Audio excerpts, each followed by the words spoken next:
Buenas tardes, ¿cómo están? Bienvenidos a Open House. Estamos felices de tenerlos con nosotros un domingo más. Hoy mi voz está un poco extraña porque acabo de salir estoy saliendo de un resfrío que me dio el día jueves. El viernes estaba mucho peor el viernes mi voz, entonces estábamos en la casa cenando y mis hijos acaban de ver la película de Avengers, ¿verdad? Entonces me dijeron, finalmente te pareces en algo a Thor en la voz, ¿verdad? Entonces me ofendió un poco, ¿verdad? Entonces yo le respondí, I am Thor, son of Odin. Y no le pareció chistoso, como a ustedes tampoco le pareció chistoso. Pero bueno, ya estoy saliendo del resfrío, me quedan solo algunas secuelas. Hablando de secuelas, estamos en una serie de charlas que se llama Secuelas de la Resurrección, y lo que estamos haciendo es hablando de lo que sucedió después de los eventos de la muerte, sepultura y resurrección de Jesús. Como hablamos en Semana Santa y la semana pasada, el tema de la resurrección es central para el cristianismo. Si Jesucristo no resucitó, dijo San Pablo, que fue el autor de la mayoría de los libros del Nuevo Testamento en la Biblia, él dijo, si Jesucristo no resucitó, nuestra fe es vana. Nuestra fe es vacía. Seguir a Jesús sería igual que seguir a cualquier otro filósofo del mundo si Jesús no hubiese resucitado. Pero el hecho de que hubo tanta gente que dio testimonio de su resurrección es lo que hace distinta nuestra fe. Y la razón que hemos estado hablando de eso es en el contexto de las cosas que hemos venido haciendo como Open House, como familia, en las últimas semanas. Dijimos, hace varias semanas invitamos a personas que son ateas y agnósticas a hablarnos un poco acerca de la visión del mundo de ellos y cómo ven la vida y cómo ven las cosas.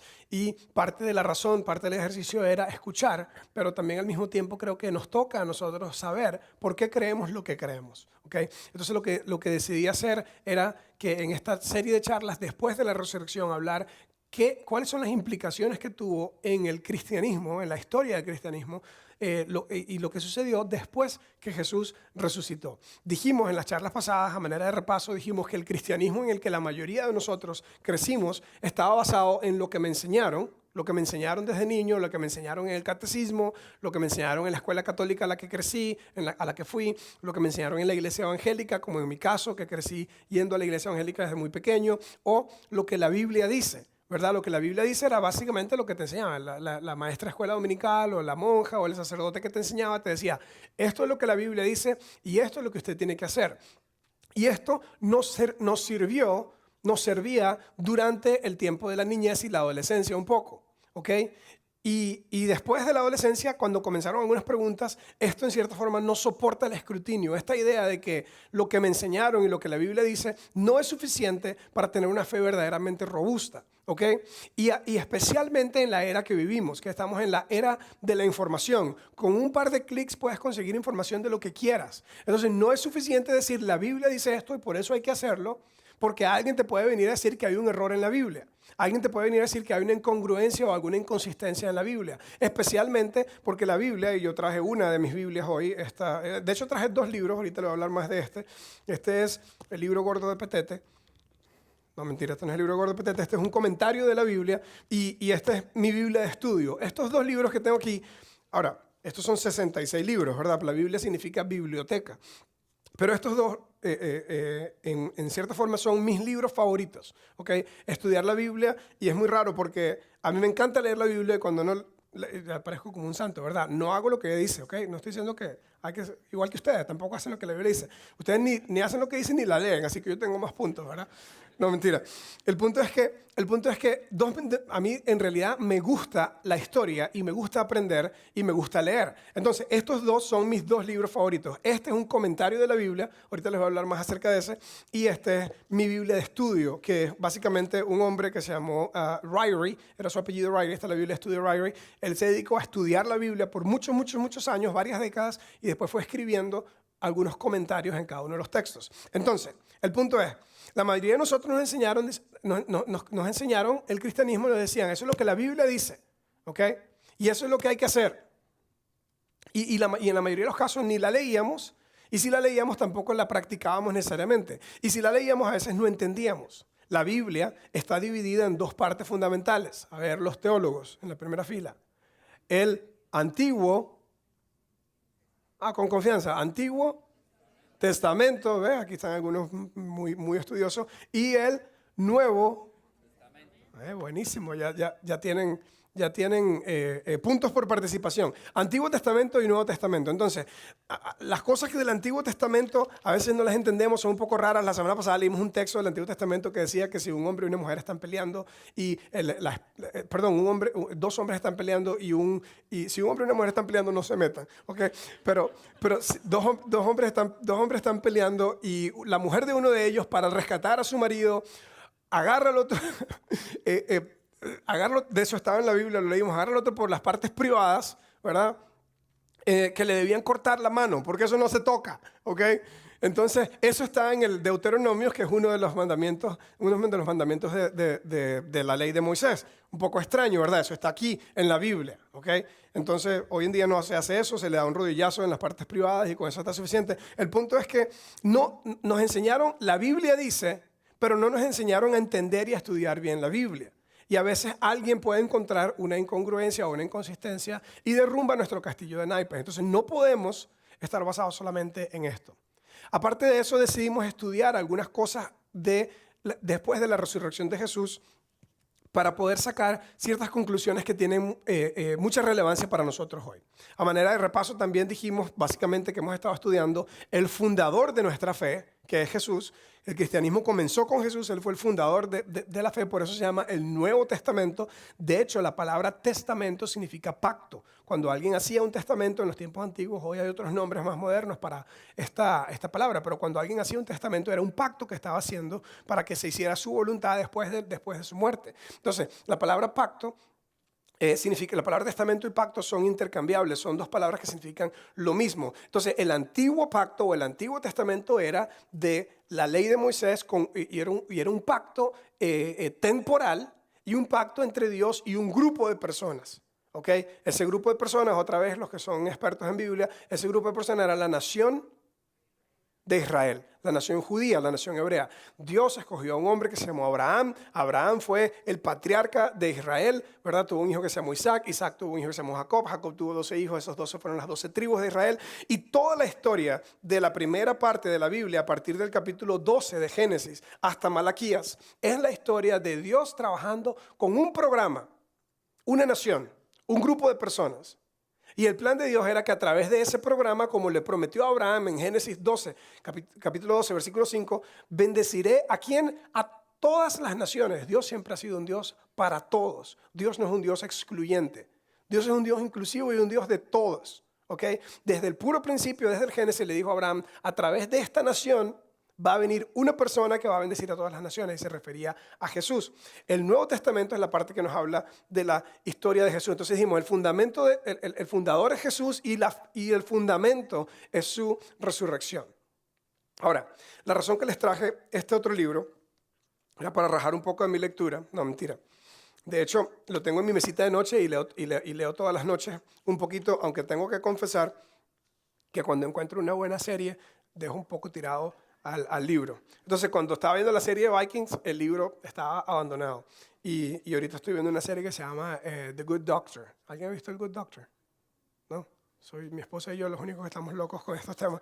Pero es una historia de un doctor que es súper joven y tiene autismo y es súper buena. Se las recomiendo. Pero bueno, ese es otro tema. Dejen de distraerme. Entonces, en las noches, cuando no estoy viendo alguna de estas series, estoy leyendo este libro gordo de petete, que es básicamente un comentario de la Biblia. Y es muy cool para los geeks de Biblia, básicamente yo, aquí en este salón, porque este libro es un compendio de todo el pensum o el programa de estudio en un seminario que estaba en Inglaterra, en Londres, en el año 1850.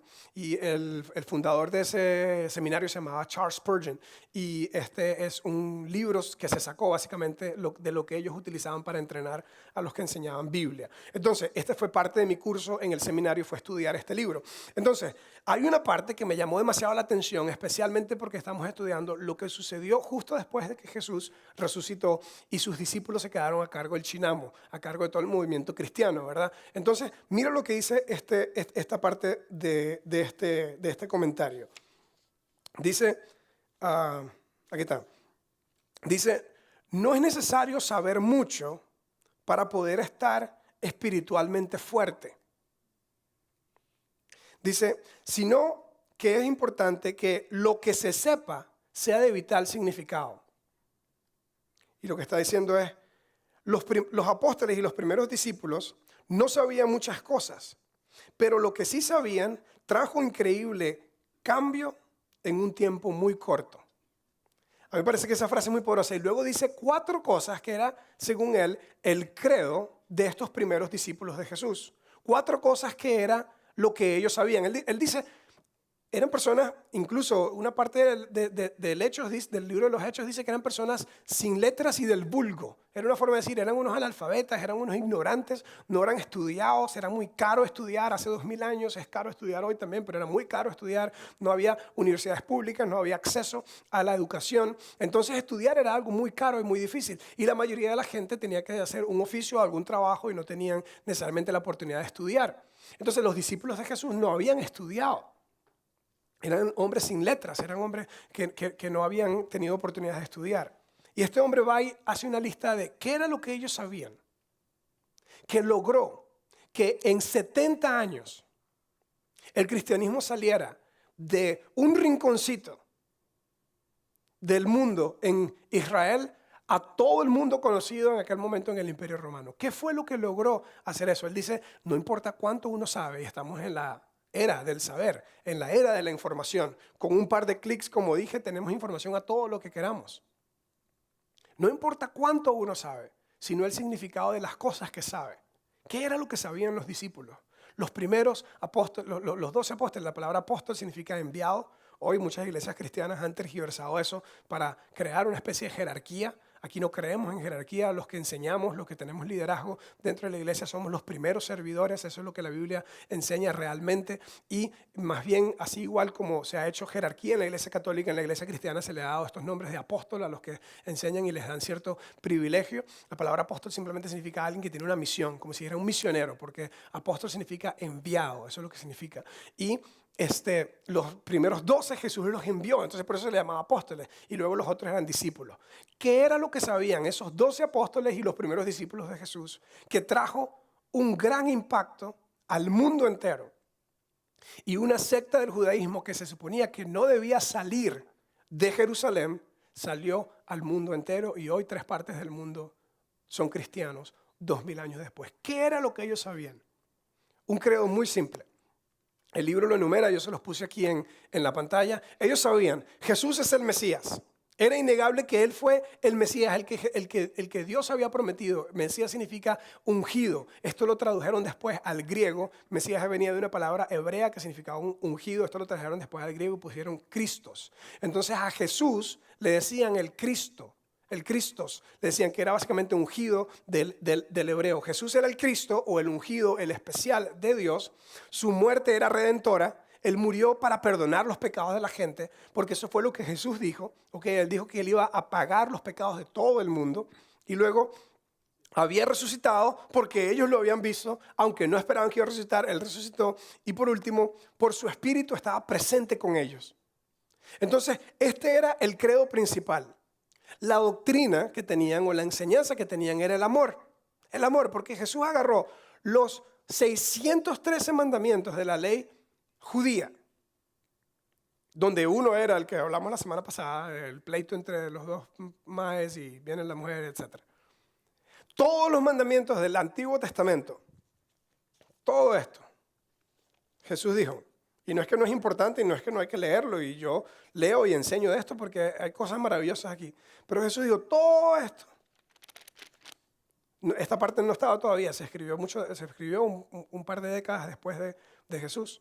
Entonces, esta no existía y esta Jesús dijo, les ahorro toda esa lectura y se las voy a reducir a 2 cosas. ¿Cuáles fueron los 2 mandamientos que el Señor dijo? Ame a Dios con todo tu corazón, toda tu alma, con toda tu fuerza. Y ama a tu prójimo como a ti mismo. Entonces Jesús agarra la ley judía que era demasiado importante. Era el código civil, era código de conducta, de ética. Era una forma incluso legal, jurídica de cómo hacer cosas. Y Él dice, ame a Dios y ame a su prójimo. Con este credo y con esa doctrina de amor, los discípulos comenzaron a enseñar gente después que Jesús se fue. Creían que Jesús era el Mesías, creían que Jesús había muerto en la cruz por nosotros, por cada uno de ellos, creían que estaba vivo y presente con ellos a través de su Espíritu, porque eso fue lo que Él dijo.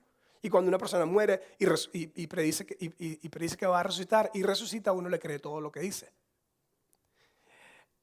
¿Cómo es posible que esta secta del judaísmo que se suponía que se tenía que quedar ahí llegó a todo el mundo? ¿Cómo es posible que una pequeña secta del judaísmo llegara a todo el mundo?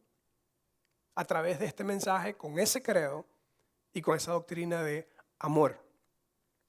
Uno de los hombres principales que fue utilizado para sacar el cristianismo de Israel, de Palestina, se llamaba en ese tiempo. Uno de los hombres principales que se utilizó fue un hombre llamado Saulo. Ahora, Saulo había crecido como un niño judío en una ciudad que se llamaba Tarso, que estaba en el sur, en lo que es hoy el sur de Turquía. Y él había crecido ahí, pero era una ciudad greco-romana, entonces tenía un nombre griego también, y es el más conocido por nosotros, que es el nombre Pablo. Este hombre Pablo escribió, el Nuevo Testamento tiene 27 libros, y de esos 27, Pablo escribió 14. Incluso hay uno que es de autor desconocido y se le atribuye a Pablo también porque el estilo literario es muy parecido a las otras cartas que había escrito Pablo. Entonces escribió 14, probablemente 15 de 27. Entonces gran parte de la historia del Nuevo Testamento es gracias a este hombre. Resulta que este hombre no fue siempre un hombre que creía en Cristo. De hecho, él estaba convencido de que tenía que aplastar y eliminar esta secta que se había desprendido de un grupo de judíos que estaba blasfemando en contra de el Dios de Israel. Porque Jesús había dicho, la ley de Moisés ya no es tan importante como el amor al prójimo. Porque Jesús había dicho incluso en su enseñanza, oíste que Moisés le dijo, ojo por ojo, diente por diente, pero yo le digo, ama a tu prójimo como a ti mismo y ora por los que te persiguen. Si alguien te hace daño, tú debes orar por él y debes hacerle bien. Imagínate eso, qué difícil hacerlo para nosotros. Imagínate, para traerle un poco más los pies a la tierra, imagínate que Dios te dice que tu ex esposo o tu ex esposa que te hizo tanto daño, que básicamente sacó todo de proporción a un nivel enorme, que tú tienes que orar por él o por ella. Algunos dicen, sí, yo voy a orar para que Dios se lo lleve. Voy a orar para que deje de existir en este mundo y sea un mejor planeta. No, Dios dice que tenemos que amar a esa persona que nos hace daño. Ese fue el credo de Jesús. Esa fue su doctrina, su enseñanza. Entonces, estos hombres comenzaron a llevar esta idea, pero contradecía todo lo que el Antiguo Testamento enseñaba. Toda la ley de Moisés. Los discípulos de Jesús comenzaron a dejar de prestarle mucha atención a algunos de los mandamientos porque Jesús dijo, por ejemplo, una vez estaban lavando las manos y Jesús dijo, se pueden lavar las manos, pero no es lo que entra en el cuerpo lo que contamina a alguien, sino es lo que sale. Y Jesús comenzó a agarrar esa oportunidad para decir, del corazón salen los celos, las envidias, los malos pensamientos. Ustedes están preocupados por lavarse las manos para cumplir la ley y para no enfermarse. Se enferman por lo que dicen, porque tienen un corazón dañado. Y todo el mundo estaba escuchando, o sea, que ya no importa la ley de Moisés de lavarse las manos. Entonces, cada cosa que él decía parecía que contradecía la ley. Y por eso Pablo comenzó a perseguir a los que eran cristianos. Comenzó a perseguir a los que eran cristianos porque contradecían la ley que él había adoptado y que le habían enseñado desde muy pequeño. Incluso hubo uno de los primeros mártires de la iglesia, un hombre que se llamaba Steven. Él fue apedreado y Saulo estaba ahí como testigo de eso en aquel momento.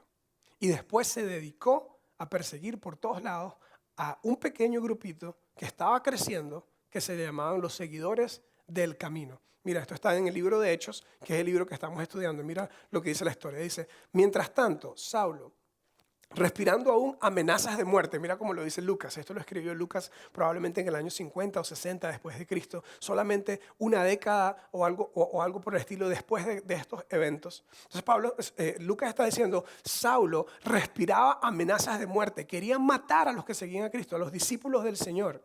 Se presentó al sumo sacerdote y le pidió cartas de extradición para las sinagogas de Damasco. Es decir, esta persecución, esta inquisición que Pablo estaba dirigiendo, dijo, esto lo vamos a hacer ahora internacional. No solamente vamos a perseguir a los que están aquí en Jerusalén, sino que algunos se han escapado para Damasco, para Antioquía, una ciudad importante que estaba en el norte al norte de Israel, en Siria. Él dijo, vamos a ir a buscar a esos judíos que están blasfemando de la ley y los vamos a traer, los vamos a poner presos y les vamos a enseñar una lección, y algunos incluso había que apedrearlos. Ojo, la Biblia de Pablo, esta, apoyaba lo que él estaba haciendo. Porque Dios no se podía blasfemar. Porque el que no hacía el que era rebelde tenían que apedrearlo para enseñar una lección. Y esa es una de esas cosas que uno se pregunta, pero ¿dónde está Dios en eso? Qué raro. Y lo que Jesús enseñó era amor, amor, amor, amor. Bueno, Pablo, apoyado por su Biblia, por su teología, fue a Damasco a perseguir a los cristianos, a los seguidores. No se le llamaba cristianos todavía, se llamaba los seguidores del camino. Mira lo que dice el segundo texto. Tenía la intención de encontrar y llevarse presos a Jerusalén a todos los que pertenecieran al camino. Jesús había dicho cuando estaba con sus discípulos, yo soy el camino. Yo soy la verdad y la vida, y si quieren venir a Dios tienen que venir a mí. Y el primer nombre de los primeros cristianos se llamó los seguidores del camino. Y Pablo quería ir a buscarlos para traerlos presos, fueran hombres o mujeres. Resulta que Dios tenía un cambio de plan para él. En el camino hacia Damasco, ustedes probablemente saben la historia o escucharon la historia de los que crecieron en la escuela dominical. Esta fue una de las historias que más me impactó a mí en la escuela dominical. Pablo iba en su caballo, resplandeció una gran luz como estos que yo tengo aquí enfrente. Quedó ciego, cayó del caballo y escuchó una voz que le decía, Saulo, Saulo, ¿por qué me persigues? Y él le respondió de forma que yo creo que nosotros debemos en algún momento responderle a Jesús. Le dijo, ¿quién eres? Jesús, ¿quién eres, Señor? Dijo él sin saber quién le hablaba. Y Jesús le dijo, yo soy Jesús a quien tú estás persiguiendo. Eso está en el libro de Hechos, capítulo 9. Resulta que Pablo fue a la casa de un hombre que ya Dios había preparado, que se llamaba Ananías. Ananías era una persona que había estado estudiando temas de Dios y de Jesús, y que era un seguidor del camino, un seguidor de Jesús. Y Ananías, Jesús le habla a él también. Yo no sé si esto era como en una visión o como que en la mente de ellos lo sentían o algo por el estilo, pero lo que escribió Lucas después de haber entrevistado a Ananías es que Jesús le dijo lo siguiente. Jesús se le aparece a Ananías y le dice que reciba a Saulo en su casa y que le enseñe todo acerca de Jesús. Pero todo el mundo sabía que Saulo era un matón, un sicario fundamentalista radical judío. Entonces Ananías le responde a Jesús de la siguiente manera. Señor, he oído hablar mucho de ese hombre y todo el mal que ha causado a los santos en Jerusalén. Entonces como que Dios le está diciendo a Ananías, vaya y reúnese con Saulo, tómese un café con él y enséñele de Dios. Y dice, pues si él viene a buscarme a mí para llevarme preso. Y nosotros hacemos esto también de vez en cuando, como que le damos un par de notas que a Dios tal vez se le han olvidado, ¿verdad? Le decimos a Dios como que hablamos con él, le decimos, Señor, pero yo no te pedí esto. He oído hablar de ese hombre en Jerusalén. Y ahora lo tenemos aquí autorizado por los jefes de los sacerdotes para llevárselos presos a todos los que invocan tu nombre. O sea, me están mandando a la boca del lobo, Señor, perdona. Pero yo no me voy a reunir con él. Y el Señor le insiste a Ananías y le dice, ve, insistió el Señor, porque este hombre es mi instrumento escogido para dar a conocer mi nombre a todas las naciones, o tanto a las naciones y a sus reyes como a mi pueblo Israel. Entonces Ananías va, se reúne con él, luego vino otro hombre que se llamaba Bernabé, se reunieron con él y le comenzaron a enseñar todas las enseñanzas de Jesús a Saulo. Saulo se cambió el nombre, él tenía un nombre romano porque era ciudadano romano y era el imperio en aquel momento, y su nombre greco-romano era Pablo. Entonces Pablo, que antes era Saulo, pasó de ser alguien que quería limpiar a la nación hebrea de los blasfemos, a alguien que quería alcanzar a las naciones. Él decidió, si esto es verdad, si este hombre resucitó tal como ustedes dicen, este mensaje de amor tenemos que llevarlo a todo el mundo. Y se dedicó a ir por todo el mundo conocido, después de haberse quedado un rato en una ciudad que se llamaba Antioquía, que no debe ser confundida con Antioquia, esa es una en Colombia, pero Antioquía en el norte, en Siria, ahí comenzó a salir desde ahí a enseñar de Jesús. Mira lo que dice el siguiente texto. Dice, después partió Bernabé, que también había estado con Saulo, a Tarso en busca de Saulo, y cuando lo encontró lo llevó a Antioquía. Durante todo un año se reunieron los dos con la iglesia y enseñaron a mucha gente. ¿Qué les enseñaron? Les enseñaron del amor de Dios, que Dios había mandado a Jesús, que Jesús era el Mesías, que había muerto y que había resucitado, y que a través de su Espíritu estaba con nosotros, y que lo principal que teníamos que hacer era amar a Dios y amar al prójimo. Eso fue lo que empezaron a enseñar. Y Pablo decidió, este mensaje es tan importante que no podemos quedarnos aquí con él. Tenemos que internacionalizar este mensaje. Y se dedicó a hacer algo que muchos de nosotros quisiéramos hacer. Se dedicó a viajar por todas las islas griegas. ¿Verdad? Cierto que quisiéramos hacer eso. Tengo un mapa que muestra, y de hecho en sus Biblias, probablemente si tienen alguna Biblia como esta, tienen mapas al final de la Biblia, que habla un poco de dónde sucedió esto, porque esto es historia, no es solamente religión, sino historia. Entonces, Jerusalén está aquí abajo. Este es el lugar donde comenzó el movimiento cristiano. Luego otro gran centro del cristianismo en el primer siglo fue Antioquía, en Siria. ¿Okay? Luego Pablo salió de aquí, de este lugar, y comenzó a ir por toda Turquía, las islas griegas, y llegó hasta Italia, incluso en Roma, llegó a estar ahí con el mensaje de Jesús. Los viajes de Pablo alrededor del año 60-65 después de Cristo. En el primer siglo, ya todas las ciudades principales del Imperio Romano ya conocían del mensaje de amor de Jesús. De hecho, tengo un mapa que ilustra el crecimiento del cristianismo en los primeros siglos, y el azul oscuro son los centros sociales más grandes que habían, o las ciudades más grandes que habían en el primer siglo. Y cada una de ellas ya tenía población grande de gente que seguía a Jesús. Ahora, el Imperio Romano, si vieron la película del Gladiador, si vieron algún estudio de Roma, el Imperio Romano era un imperio politeísta. Ellos creían que Júpiter era Dios, creían que el sol era Dios, que la lluvia era Dios. Y eran extremadamente politeístas y tenían una reunión, habían como oficializado el paganismo o la creencia en múltiples dioses como la religión de ellos. Sin embargo, los cristianos, a través del amor al prójimo, fueron influenciando a un montón de gente en su cultura. Y al punto que en el siglo III, en el año 300, ya la mayor parte del Imperio Romano era seguidor de Jesús. De la población del Imperio Romano eran seguidores de Jesús. Alrededor del año 300 pasó algo interesante. Helena, la madre de Constantino, el emperador de Roma, que había cambiado la capital del imperio a Constantinopla y le puso su nombre, y es donde hoy en día está Turquía. Su mamá tuvo un sueño y le dijo que se tenía que hacer cristiano, que había visto una cruz con fuego y que eso significaba que él tenía que hacerse seguidor de esos religiosos que seguían al crucificado. En el año 313 de nuestra era, estamos en 2019, en el año 313, Constantino dio el edicto de Milán. Este era un edicto de tolerancia religiosa. Es decir, ya no solamente se valía la religión del imperio, sino que tú podías tener tu propia religión. Como decir el Estado laico, que es algo que mucha gente promueve en nuestra era moderna. Constantino, como emperador de Roma y básicamente el líder del mundo conocido, dijo, todo el mundo puede tener su propia religión, pero unos años después lo cambió con un decreto en la ciudad de Nicea, que es en Constantinopla, y ese edicto de Nicea fue el que hizo que por decreto todos los habitantes del imperio se tenían que convertir en cristianos, e hizo el cristianismo la religión del imperio. Entonces, si tú eras griego y creías en Zeus, si tú eras romano y creías en Júpiter, traías tus pequeños dioses al cristianismo, porque si no, básicamente te tiraban a una arena con un montón de leones si no hacías lo que te decían. Y se estatizó la religión cristiana, o se oficializó como religión del imperio. Muchas personas dicen que ahí fue el nacimiento del catolicismo, porque el catolicismo siempre ha estado mezclado con el Estado. Pero muchas personas, incluso católicos también, entienden que el catolicismo comenzó obviamente con Jesucristo y con Pedro como el principal pastor en Jerusalén. El punto es que todo esto es historia de la iglesia. ¿Y qué tiene eso que ver con nosotros?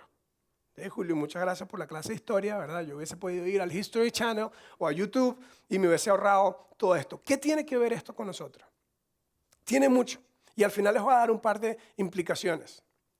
Si nosotros seguimos pensando que nuestra fe está basada en lo que, en lo que la Biblia dice, en lo que me enseñaron, si nosotros seguimos pensando de esa forma, lo que vamos a tender a hacer es a pensar como pensaba la gente en el Antiguo Testamento, a seguir el legalismo. Mira lo que dice esta siguiente lámina. El antiguo pacto o el Antiguo Testamento fue con una nación, con Israel, y estaba basado en la ley, en lo que la ley de Moisés dice. Y muchas iglesias hoy en día tienen la tendencia de seguir el legalismo, tienen la tendencia de seguir, y la nuestra no, pero si no tenemos cuidado podríamos caer en el mismo riesgo.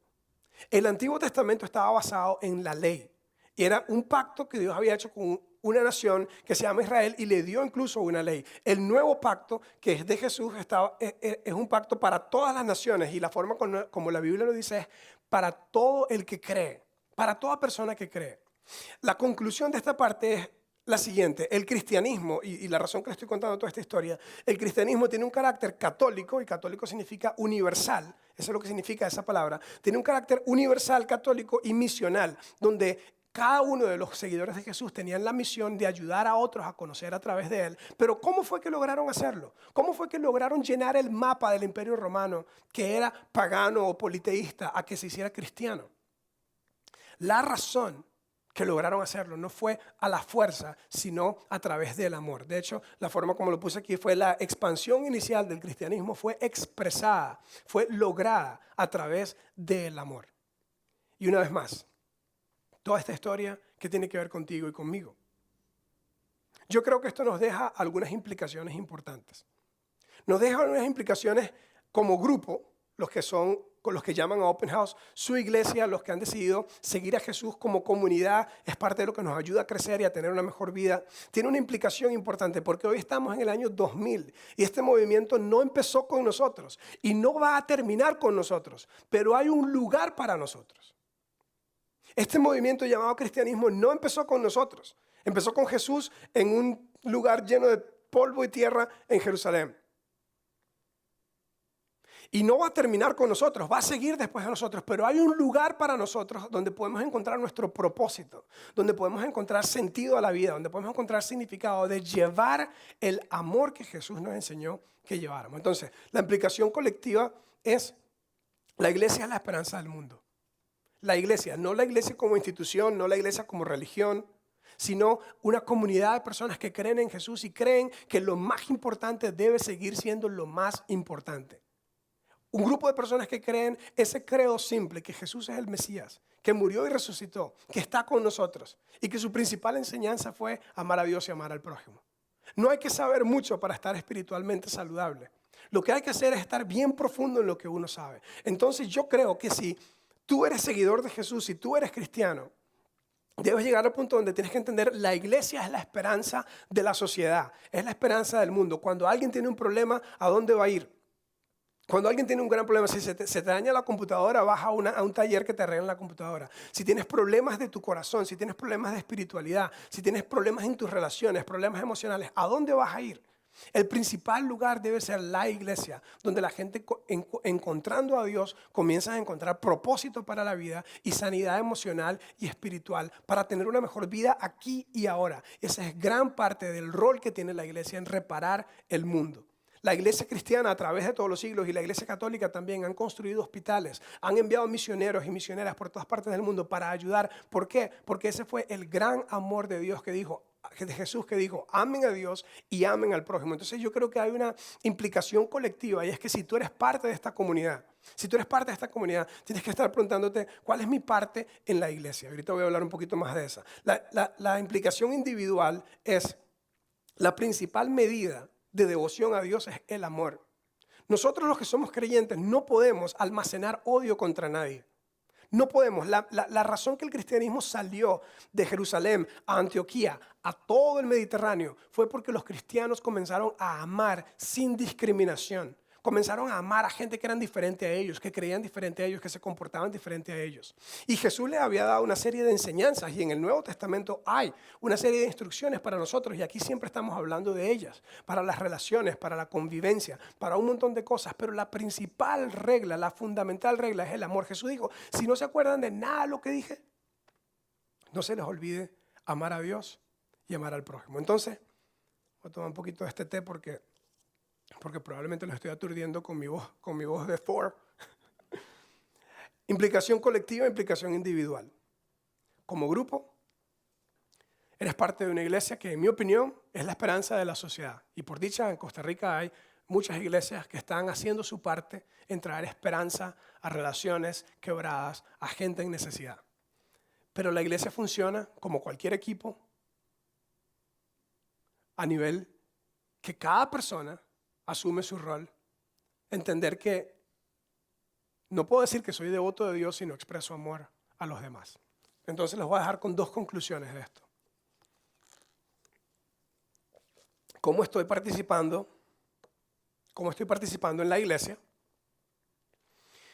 La razón que estamos hablando de secuelas y de lo que pasó después de la resurrección es para expresar la idea de que los primeros seguidores de Jesús se tomaron en serio el vivir el mensaje y el compartir el mensaje a través de pequeñas comunidades que se llamaron iglesias.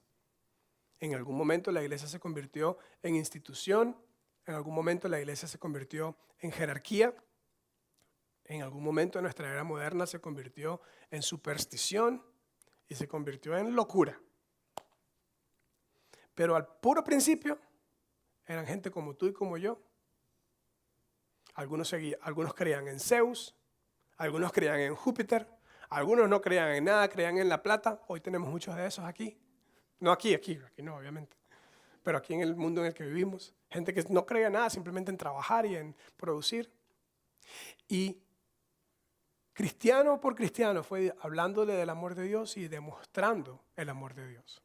Entonces yo creo que a nivel de comunidad, a nivel de grupo, siempre debemos estarnos preguntando, ¿cómo estoy participando en el programa de Dios? Porque en el Antiguo Testamento, Dios quería bendecir al mundo, reparar al mundo a través de una nación, la nación hebrea. En el Nuevo Testamento, Dios quiere hacer lo mismo a través de usted y a través de mí, a través de la iglesia. La iglesia no es una institución, la iglesia somos los que creemos en Jesús. O sea que tú eres iglesia. La iglesia no es algo que hacemos, la iglesia es algo que somos. Y después de la resurrección de Jesús, se empezó a expandir como un fuego inapagable a través de la gasolina del amor. Entonces, las conclusiones son, ¿qué estás haciendo para participar en tu iglesia? Esta no es una charla de ayudar más a la iglesia o de dar más a la iglesia. Lo que hacemos aquí requiere voluntariado, requiere ayuda financiera, pero esto va más allá de eso. ¿Qué estás haciendo para participar en el programa de Dios de reparar el mundo? Y la otra, a nivel individual, ¿cuán profundo es tu amor? ¿Cuán profundo es tu amor con la gente que te ha hecho daño? ¿Cuán profundo es tu amor con tu ex esposo o tu ex esposa? ¿Cuán profundo es tu amor con tu expareja o con tu ex socio que tomó ventaja a ti, que te estafó? ¿Cuán profundo es tu amor con gente que sabes que te desean mal, que quieren algo malo para ti? ¿Cuán profundo es tu amor con la gente que piensa totalmente distinto a ti? La razón que tú y yo somos cristianos hoy aquí en Centroamérica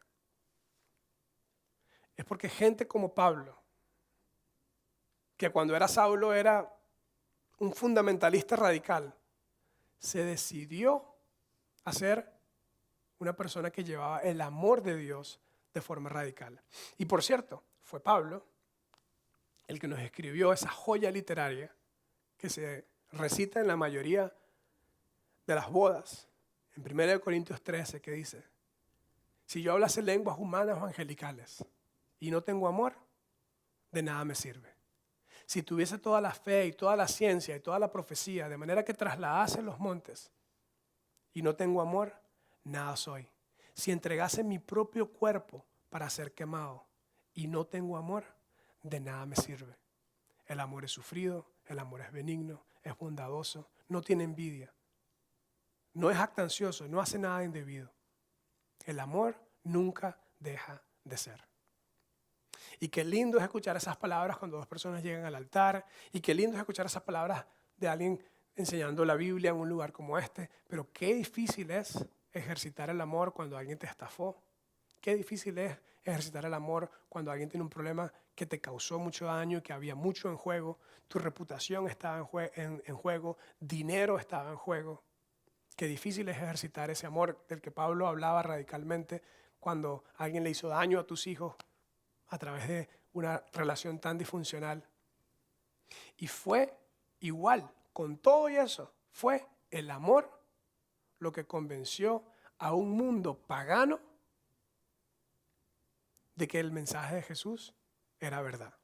Y yo creo que va a ser el amor lo que nos va a ayudar en este mundo en el que vivimos, lleno de información por todos lados. Y cada día hay una nueva idea y un nuevo avance de la ciencia.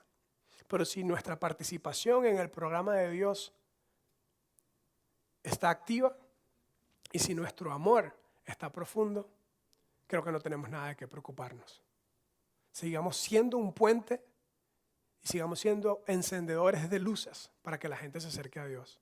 Esencialmente a través de la forma como amamos a la gente en nuestro alrededor. Esto es muy fácil decirlo, pero yo sé que es muy difícil hacerlo. Sin embargo, vale la pena intentarlo. El cristianismo llegó a nosotros porque la gente lo intentó. Entonces nos toca a nosotros intentarlo también. Vamos a cerrar con una oración. Dios, te doy gracias porque tu palabra, como dice uno de los salmos, tu palabra nos alumbra, la Biblia nos enseña y nos alumbra. Te quiero pedir por la persona que está hoy aquí que tiene un problema enorme con alguien y que no ve la forma cómo puede amarlo o perdonarlo. Que tú puedas convencerlo hoy de que la mejor vía es el amor. Y eso no significa que no tiene que establecer límites saludables, pero que la mejor vía es amar y perdonar. Te pido por todos los que estamos aquí que seamos agradecidos de que el cristianismo llegó a nosotros gracias a la participación de otras personas y que nos toca a nosotros también participar contigo y que estemos muy pendientes de qué tenemos que hacer y qué podemos hacer para ayudar a construir puentes y a encender luces, para ayudar a que más jóvenes y más estudiantes y más niños estén sentados en grupos pequeños aprendiendo de ti, para ayudar a que haya más mentores y más personas ayudando a las zonas en riesgo en los proyectos en que trabajamos, para que cada vez haya más personas creando ambientes como los que hacemos aquí en este centro comercial, en este cine, para ayudar a la gente a que se conecte contigo. Gracias por esa herencia que tenemos del cristianismo y ayúdanos a ser responsables con lo que nos toca ahora hacer a nosotros. Te pedimos todo esto en el nombre de Jesús. Amén. Muchas gracias por haber venido a Secuelas 2. No se pierdan la tercera y última parte de esta serie de charlas el próximo domingo. Y si estás visitando por primera vez, me encantaría conocerte. Tenemos una pequeña recepción aquí donde vamos a estar por algunos minutos. Muchas gracias. Nos vemos el próximo domingo.